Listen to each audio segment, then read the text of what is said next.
South Korea's Personal Information Protection Act, commonly referred to as PIPA, came into effect in 2011 and provides some of the strictest personal information protection requirements in the world.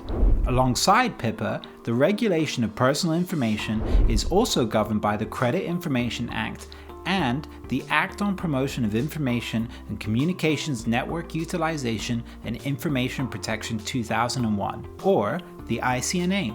These three acts set out distinct obligations for credit information and communication service providers, and personal information handlers. They also establish the powers of several authorities which oversee the protection of personal information, including, and most notably, the Personal Information Protection Commission, or PIPC, and the Korea Communications Commission. However, in July 2020, all three of these acts were significantly amended, and a new streamlined approach to personal data protection came into effect.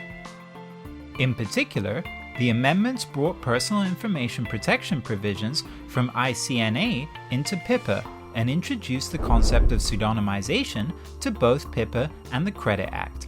In addition, the enforcement decrees, which complement and set out practicalities for the PIPA and the Credit Act, were also amended to reflect the changes. The introduction of pseudonymized data is expected to play a central role in increasing data sharing across public and private sectors, as well as setting a basis for expanding the use of artificial intelligence and big data. As such, the PIPC has since published comprehensive guidelines on processing activities and the anonymization and pseudonymization of data.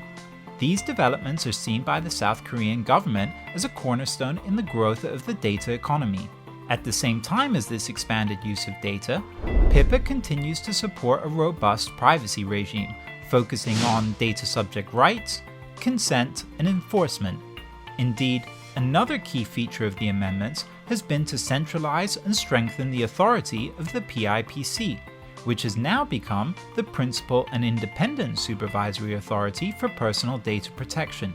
This centralization of power is also expected to play a major role in South Korea's efforts to obtain an EU adequacy agreement, which it has been seeking since 2015, and which will enable the free flow of personal data between the jurisdictions. The previous patchwork style of South Korea's personal data protection regime had proven to be a stumbling block. However, since the coming into effect of the amendments in July 2020, the question of adequacy is being revisited with renewed expectations. While the efforts towards EU adequacy are the most notable of South Korea's international ambitions, the PIPC also announced on the 26th of October 2020 that it had become a member of the Cross-Border Privacy Enforcement Arrangement administered by the Asia-Pacific Economic Cooperation. The PIPC also released its plan for 2021 to 2023 on the 12th of February 2020, and highlighted not only South Korea's international role, but also measures to support the personal information industry's competitiveness. The plan further outlines that self-regulatory approaches will be expanded, and that the PIPC will particularly focus on enforcing data subject rights and ensuring personal information security.